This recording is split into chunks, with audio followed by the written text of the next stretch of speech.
Jadi kata Imam Syafi'i, semua manusia itu akan hancur kecuali dia berilmu. Jadi kalau kita hidup tanpa ilmu, hidup kita akan hancur. Tapi orang-orang berilmu juga tetap akan hancur kecuali mereka amilun, menjalankan ilmunya. Kan banyak orang pinter yang ilmunya tidak jalan. Kalian mungkin kalau dibandingkan antara referensi kebaikan di kepalamu dengan kebaikan yang benar-benar kamu jalankan, itu mungkin bisa 80-20, bisa 90-10%, jangan-jangan 99-1%. Jadi sangat sedikit yang kita wujudkan dalam amal. Maka manusia itu hancur tanpa ilmu, tapi ilmu tidak ada gunanya tanpa amal. Wahalakal amiluna kulluhum illal mukhlisin. Dan orang yang beramal pun pada akhirnya juga akan hancur kecuali orang-orang yang ikhlas. Berarti orang yang orientasi amalnya itu Allah saja. Kalau kita mengamalkan ilmu dengan target macam-macam yang selain ilmu, Pak, saya ingin kaya, saya ingin sukses, saya ingin jadi pejabat, saya ingin apa saja, di luar Allah, pada akhirnya juga mungkin kita kecewa, mungkin kita gagal, mungkin kita kehabisan banyak daya, energi, mungkin umur kita habis sia-sia dan lain sebagainya. Itu halakal amilun. Beda kalau kita targetnya Allah saja. Maka halakal amilun kulluhum illal mukhlisin. Kecuali orang-orang yang ikhlas. Wal mukhlisun, berarti kalau sudah ikhlas aman toh Pak? Aman. Tapi wal mukhlisun ala khotrin azim. Orang-orang ikhlas itu ya ujiannya banyak, tantangannya banyak. Dia harus hati-hati. Nanti kita lihat ada banyak sekali tantangan-tantangan orang ikhlas. Ini kalimatnya Imam Syafi'i ini sering saya sampaikan dengan logik yang saya gambar itu, bahwa manusia itu berharga karena ada rohnya, nyawanya. Tapi nyawa manusia yang hidup ini berharga ketika ada ilmunya. Ilmu ini berharga ketika ada amalnya, dan amal ini berharga ketika ada ikhlasnya. Jadi ini hakikat diri kita kalau semakin ke dalam. Jasad kita itu bernilai ketika ada ruhnya, ada nyawanya. Karena kalau tidak ada nyawanya, ini jasad ini kan cuma barang saja, benda saja. Nyawanya hilang, ya kita jadi jenazah. Sekian jam baunya sudah tidak enak. Tidak ada gunanya, tidak ada nilainya. Maka dia berharga ketika ada nyawanya. Nah, cuma manusia hidup bernyawa ini bernilai, berharga ketika ada ilmunya. Yang membedakan kita dengan semua makhluknya Allah yang lain itu ilmunya. Tapi ilmu ini juga berharga, bernilai ketika ada amalnya. Buat apa? Ilmu yang teoritis saja, dihafalkan saja, numpuk sebanyak itu di perpustakaan, gunanya apa? Tidak ada harganya kalau tidak ada amalnya. Bayangkan Indonesia ini memproduksi berapa banyak konsep, berapa banyak teori. Dari kalian saja yang mahasiswa, coba dihitung. Di kampus saya UIN itu setahun 4 kali wisuda. Setiap kali wisuda 500-an orang.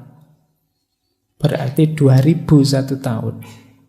2000 itu semuanya bikin skripsi, tesis, disertasi.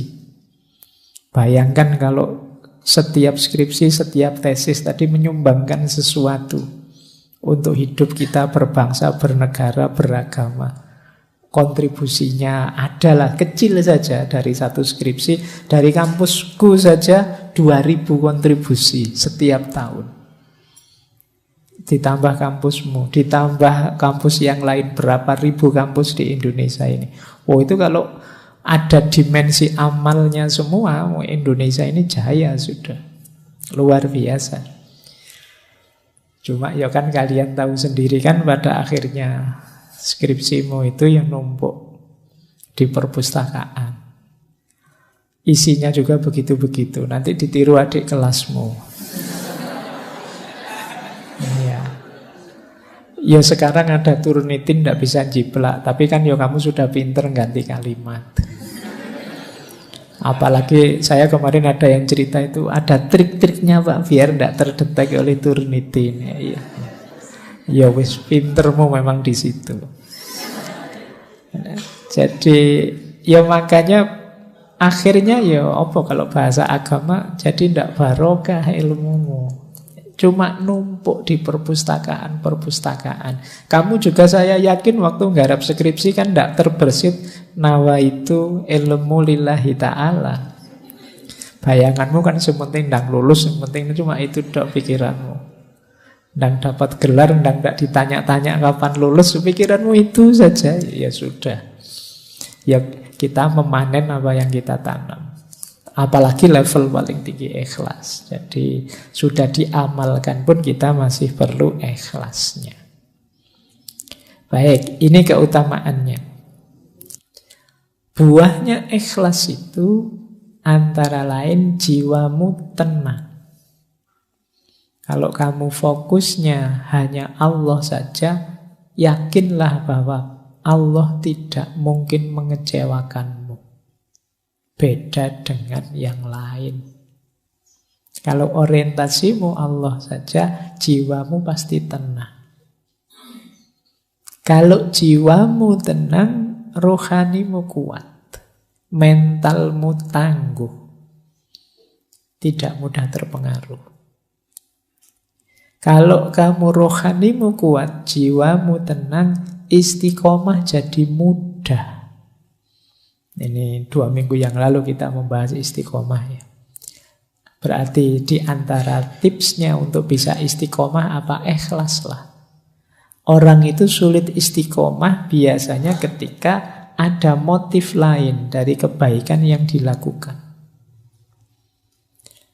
Misalnya kalian istiqomah sholat duha misalnya, terus niatnya kata guru saya Pak, sholat duha itu sekian hari, sekian puluh hari nanti mesti ada rezeki datang tidak disangka-sangka, min haitsu la yahtasib. Oh, terus kalian istiqomah berbulan-bulan duha. Kamu tunggu mana ini rezeki yang min haitsu la yahtasib ini kok tidak muncul-muncul. Akhirnya terus kamu jadi malas lagi, istiqomahnya putus-putus. Coba kemarin lillahi ta'ala saja lebih aman. Lebih mudah istiqomah. Jadi memudahkanmu istiqomah itu ikhlas. Maka kebaikan apapun, ayo dinawaitui lillahi ta'ala. Lebih nyaman untuk jiwa kita, lebih mudah untuk kita istiqomah. Kemudian ikhlas itu bisa membuat yang mubah tadi jadi ibadah. Makan itu kalau kita nawaitu lillahi ta'ala, biar saya kuat beribadah, ya, yang semula mubah dia jadi ibadah. Kamu jogging pagi-pagi, jalan kaki, biar apa? Biar sehat Pak. Kalau saya sehat nanti saya ibadahku tambah berkualitas, tambah bangun malam kuat, tambah. Ini yang semula mubah saja dia bisa bernilai ibadah.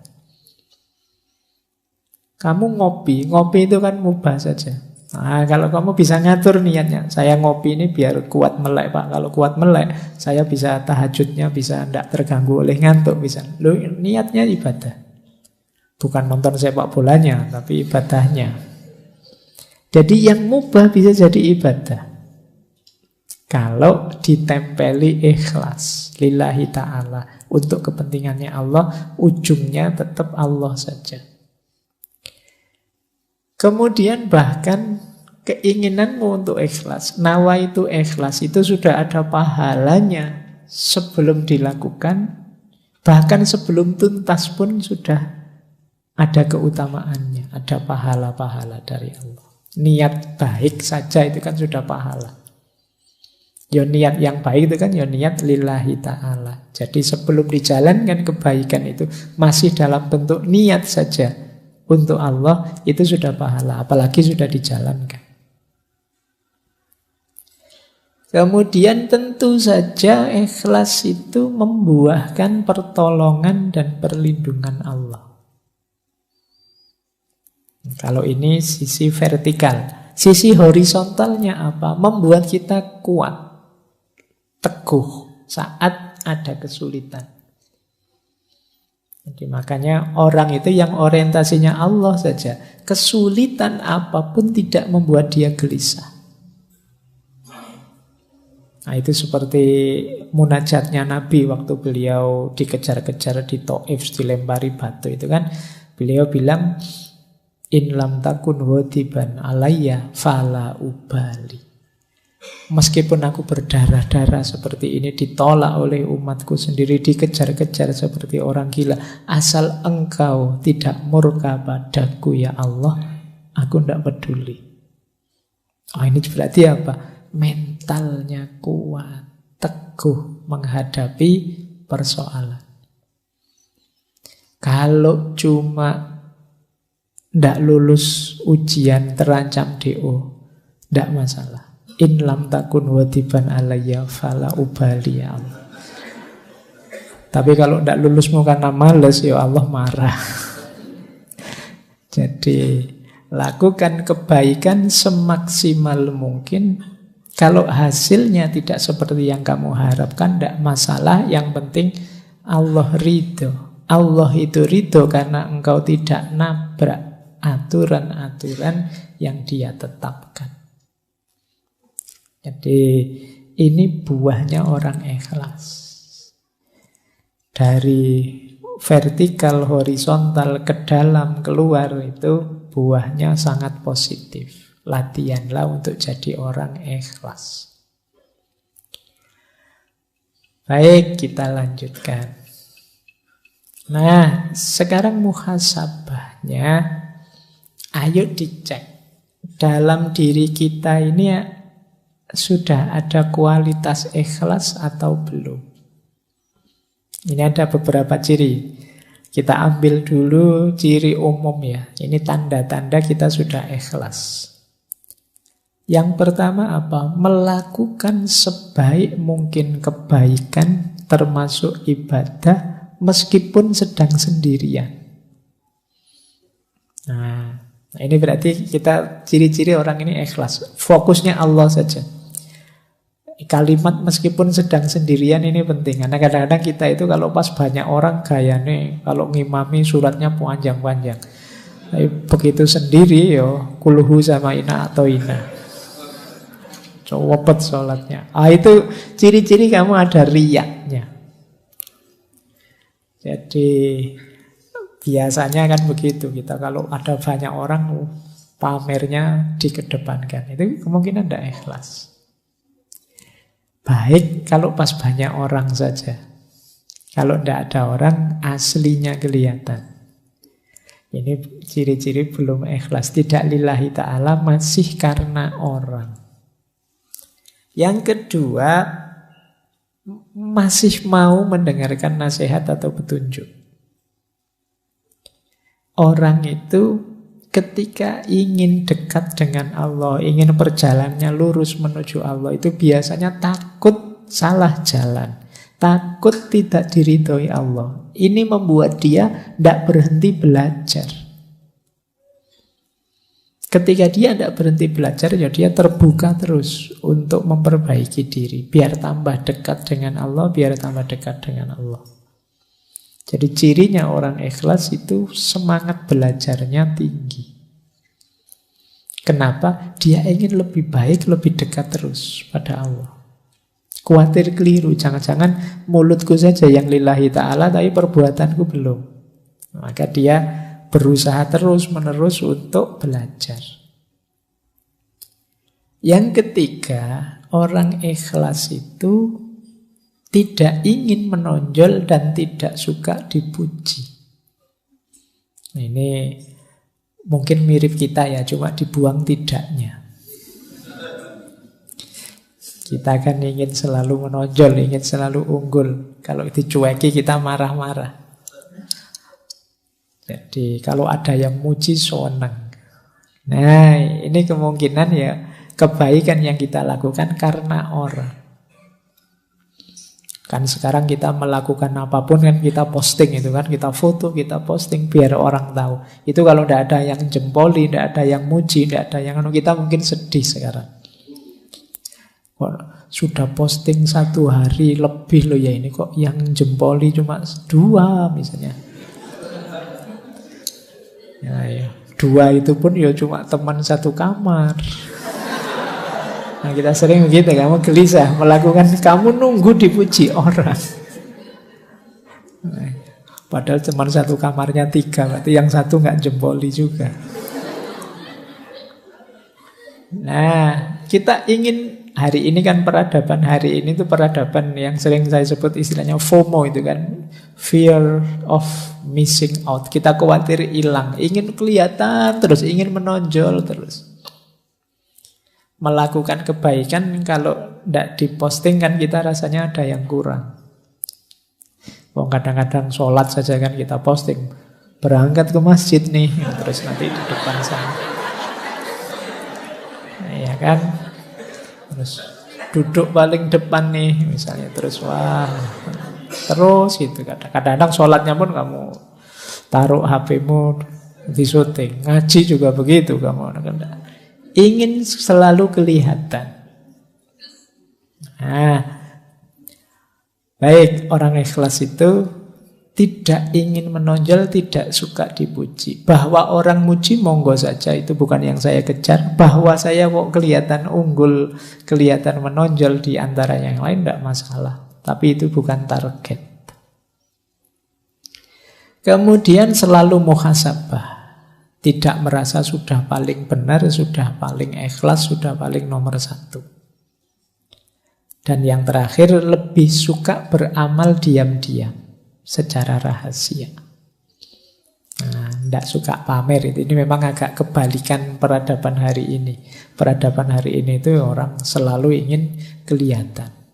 Mungkin juga mental kita itu, kalau kita kan sering kalau ada apa-apa, tidak ada fotonya hoax, tidak ada videonya hoax. Jadi akhirnya bawah sadar kita itu melakukan apapun ada fotonya, ada videonya. Jadi mungkin peradaban hari ini itu bisa kita sebut peradaban riya. Pamer terus apa-apa ingin dipamerkan. Ini agak hati-hati ya, ini untuk jiwa kita agak masalah orang yang selalu ingin pamer. Kata Syekh Zunun Al-Misri lebih tegas lagi. Kata beliau, orang ikhlas itu adalah orang ketika dipuji atau dicela, dia tidak akan terpengaruh. Pujian dan celaan itu dianggap sama. Kalau dia yakin ini kebaikan, dipuji orang atau dicela orang, dia tetap melakukannya. Ada yang ngasih jempol atau tidak, saya yakin ini baik, ya saya jalan. Ini orang ikhlas. Yang kedua, lupa kalau sudah melakukan kebaikan. Ini berarti orangnya ikhlas. Misalnya sudah memberi utang teman bulan yang lalu, itu mungkin 10 tahun lagi masih diingat. Wah, kamu dulu zaman kuliah kalau bukan... Nah, jadi dieling-eling terus temennya hutang 20.000 saja. Ini kamu dulu itu 20.000 belum kamu bayar loh sampai sekarang. Baik, ya berarti memang ya ndak salah, cuma belum ikhlas. Ikhlas itu biasanya ndak dianggap lagi, sudah melakukan kebaikan ya sudah saatnya kebaikan selanjutnya. Jadi tidak hanya mengagumi kebaikan yang lama, tapi selalu memproduksi kebaikan yang baru. Cirinya orang ikhlas. Terus yang ketiga, lupa hak-hak dari amal solehnya. Jadi tidak mikir reward. Wah, sampean melakukan ini itu harusnya dapat pahala sekian loh harusnya. Ya tidak apa-apa lah, monggo terserah Allah saja urusan besarnya balasan pahala. Tidak berpikir ke sana sudah. Menurut saya ini baik ya sudah. Oh, sampean rajin ke masjid loh. Wah, berarti setiap sholat pahalanya 27 derajat. Ya alhamdulillah monggo, tapi fokusnya tidak ke situ. Jamaah itu baik, dianjurkan ya saya ikut jamaah ke masjid. Pahalanya dilipat gandakan berapapun, atau jangan-jangan sekarang sudah tidak 27 lagi karena kursnya mungkin berubah. Itu serahkan saja pada Allah kalau tentang itu. Jangan-jangan kamu protes, zaman dulu 27 sekarang masih 27 juga ya harusnya. Monggo lah, pokoknya kamu jamaah saja lah sudah. Tidak usah terlalu dipikir hak balasan dan lain sebagainya. Nah, ini ciri-ciri ikhlas kalau menurut Syekh Dhunnun Al-Misri. Baik, kita lanjutkan. Ada tips dari Syekh Ibnu Athaillah As-Sakandari, karena tadi ada hubungannya dengan riya. Syekh Ibnu Athaillah menyarankan strategi uzlah, namanya khumul. Khumul itu menyembunyikan diri, mengubur diri, itu khumul. Makanya mungkin ini istilah ini diserap oleh bahasa Jawa jadi kemul. Kemul itu selimut. Kalau kita pakai selimut kan tidak kelihatan. Kata saya Ibnu Athaillah, itfan wujudaka fi ardil khumuli fama nabata mimma lam yudfan lam yatimmu nata ijuhu.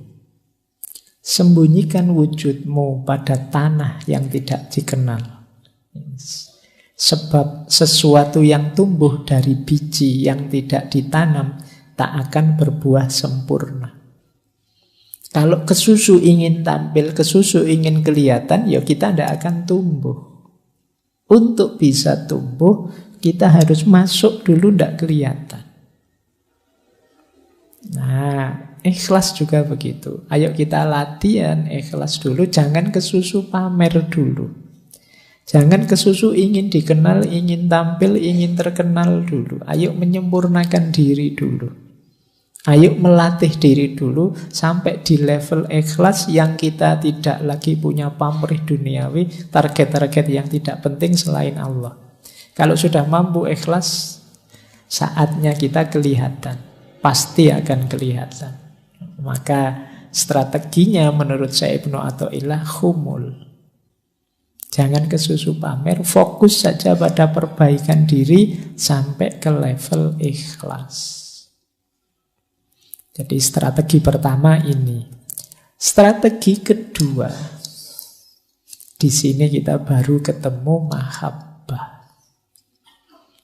Untuk bisa ikhlas, hubungan kita dengan Allah, ayo kita tingkatkan ke level mahabbah. Tidak sekedar level formalitas, kewajiban, apalagi keterpaksaan.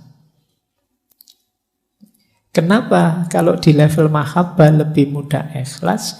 Karena dalam hubungan cinta, orang itu yang jadi fokus, yang jadi perhatian, yang jadi target keinginan itu hanya yang dicintai. Dalam cinta orang bahkan mengorbankan dirinya, egonya demi yang dicintai. Loh, ini kalau yang kita cintai Allah kan berarti hidup kita tadi ikhlas itu kan lillahi ta'ala, hanya untuk Allah saja, otomatis terpenuhi. Jadi begitu relasi kita dengan Allah adalah relasi cinta mahabbah, otomatis tanpa diminta hubungan kita dengan Allah jenisnya jenis ikhlas. Jadi ikhlas itu kan yang dalam mahabbah itu kan cirinya apa? Mahabbah itu unconditional, tanpa syarat. Orang yang benar-benar cinta itu kan kalau melakukan kebaikan untuk yang dicintai itu kan tanpa syarat, tanpa Aku cinta padamu asal engkau mau begini ya begitu. Itu namanya belum cinta. Ini di sesi-sesi cinta sudah bolak-balik dijelaskan. Cinta yang sejati itu unconditional. Aku mau sama kamu asal IP-mu minimal 3,7 lah kalau masih. Nah, ini namanya tidak cinta. Aku mau asal gajimu sekian, ini namanya kondisional. Kalau cinta itu unconditional. Jadi sama Allah juga begitu. Tidak pakai tawar-menawar. Kenapa kok kamu serius sekali ibadah? Biar Allah itu memberi anugerah, saya bisa kaya raya, saya punya banyak karomah, bisa jalan di atas air, atau saya punya apa.